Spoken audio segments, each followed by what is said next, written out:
लेकर जो आम जनमानस, जो आम लोग हैं, उनके शरीर पर इसका क्या प्रभाव पड़ता है।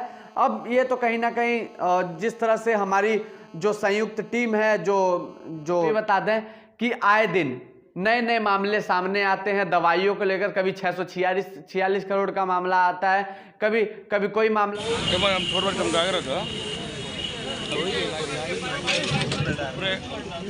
पर एक दुकान पर छापेमारी की गई। छापेमारी के दौरान दुकान बीती रात यानी कल नेपाल सीमा से सटे बॉर्डर ठूठीबारी में अवैध नशीली दवाएं पकड़ी गई, जिसमें कि आप साफ तौर पर जरा तस्वीरों में देख लीजिए किस तरह से यहाँ पर जो स्थानीय पुलिस है और भारी पुलिस फोर्स के द्वारा वहाँ पर छापेमारी की गई। कई नशीली दवाएं पाई गई, जिसमें साफ तौर पे आप तस्वीरों में देख पा रहे हैं, जिसमें कि साफ तौर पे तस्वीरों में दिख रहा होगा सीमा पर एसएसबी और तहसीलदार राजेश श्रीवास्तव स्थानीय पुलिस ड्रग विभाग की संयुक्त टीम ने कस्बे के अमित इंटरप्राइजेज दुकान पर छापेमारी कर देर शाम को भारी मात्रा में अवैध नशीली दवाएं बरामद की और साथ ही साथ कुछ कैश भी बरामद किए।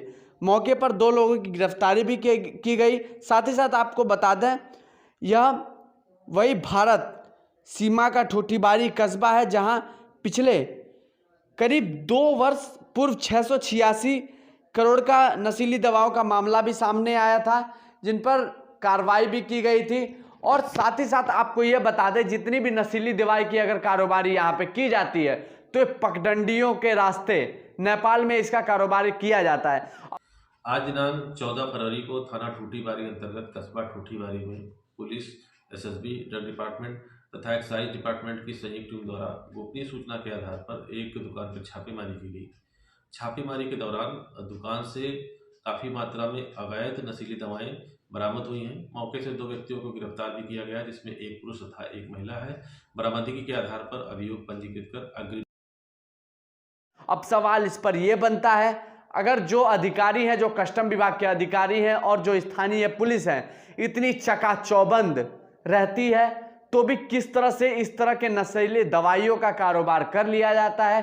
साथ ही साथ सवाल ये बनता है कि इस तरह की जो नशीली दवाइयाँ के कारोबार करने वाले जो युवक हैं या फिर इस तरह की जो छोटी छोटी कंपनियां हैं, वो किस तरह से काम कर लेती हैं। अगर सरकार और जो अधिकारी हैं इतने चाकाचौबंद रहते हैं ताकि इस तरह का काम नहीं किया जाए, फिर भी इन तरह के जो काम करते हैं उन तरह के मनोबड़ इतने मनबड़ हैं कि इस तरह के काम कर लेते हैं। अब कहीं ना कहीं अगर देखा जाए, जो ये दवाइयाँ हैं, नशीली दवाएं हैं, वो मार्केट में उतरती हैं, जो कि दवाई अगर देखा जाए तो 50 रुपए का पड़ता है, लोगों को 300 रुपए में बेचा जाता है। साथ ही साथ इस तरह की नशीली दवाएं लेकर जो आम जनमानस, जो आम लोग हैं, उनके शरीर पर इसका क्या प्रभाव पड़ता है।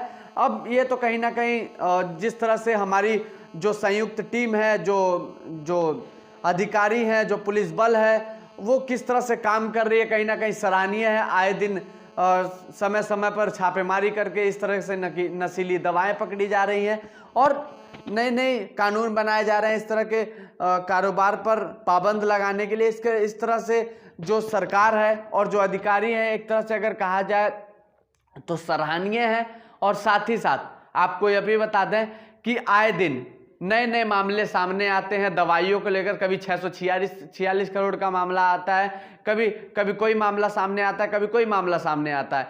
अब इस पर सवाल यह बनता है कि सरकार और जो अधिकारी हैं किस तरह से काम कर रहे हैं कि इस तरह की नशीली दवाएं बन रही हैं और इन पर पूरी तरह से रोक नहीं लगाया जा रहा। और देखा जाए अधिकतर ये इस तरह की नशीली दवाएं जो है कि ठूठीबारी यानी नेपाल सीमा से सटे हुए बॉर्डर पे ही मिलती है।